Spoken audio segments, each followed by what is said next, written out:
algunas cosas que damos por sentadas porque son derechos que se adquieren al nacer, pero para las mujeres algunos de estos derechos llegaron tarde, como el derecho al voto, que en Nicaragua se aprobó en 1955, es decir, hace apenas 65 años. En el resto del mundo, los movimientos sufragistas habían logrado el voto femenino entre 1869 y 1918, aunque ciertamente Nicaragua no fue el último país en aprobar este derecho. Incluso hay países considerados más desarrollados, como Suiza, donde esto se logró hasta en 1971. Todo empezó en el mundo con los primeros movimientos feministas que se quejaron de la Declaración del Derecho del Hombre y del Ciudadano porque las excluía. Hubo protestas que causaron enormes escándalos sociales por ver a las mujeres fuera del espacio que tradicionalmente se les había asignado, el hogar, donde las únicas tareas donde se les aprobaba eran las labores domésticas y las tareas de crianza. Mientras en muchos países del mundo las mujeres ya habían conquistado el derecho a votar, en Nicaragua la situación seguía siendo difícil para el género. No podían administrar sus propios bienes y debían tener autorización de sus esposos o padres para poder estudiar, mientras algunas carreras estaban prohibidas para ellas. Fue durante el gobierno de José Santos Zelaya que se eliminaron algunas de estas prohibiciones. Sin embargo, el derecho a votar siguió siendo censurado para las mujeres. A inicios del siglo XVIII, el Partido Liberal y el Partido Conservador se disputaban el poder en Nicaragua.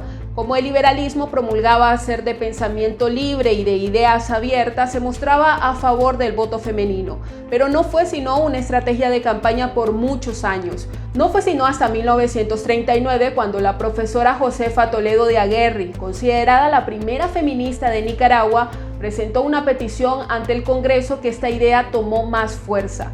Toledo de Aguerri solicitaba que las mujeres tuvieran los mismos derechos y oportunidades que los hombres. Sus peticiones iban más allá del derecho a votar. En ese momento fue todo un escándalo social. Josefa Toledo pedía inclusión en el derecho a la educación, al trabajo y, por supuesto, al voto. Por entonces la acusaron de tener pensamientos demasiado atrevidos.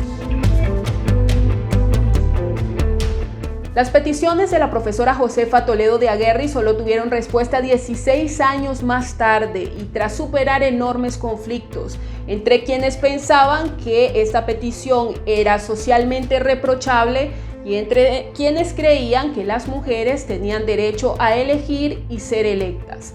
Fue así que el 20 de abril de 1955 se aprobó oficialmente a través de la Asamblea Nacional el derecho al voto para las mujeres.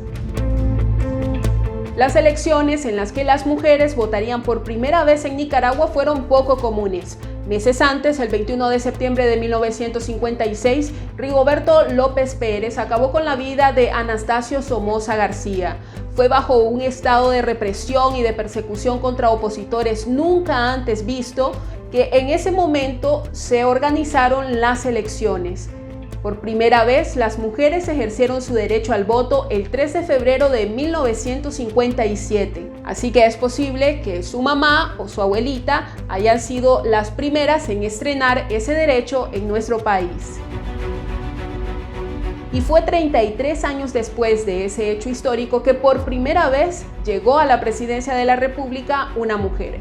Violeta Barrios de Chamorro no llegó en un escenario favorable. Acabábamos de vivir una década de cruenta guerra y el país se encontraba arrasado económicamente.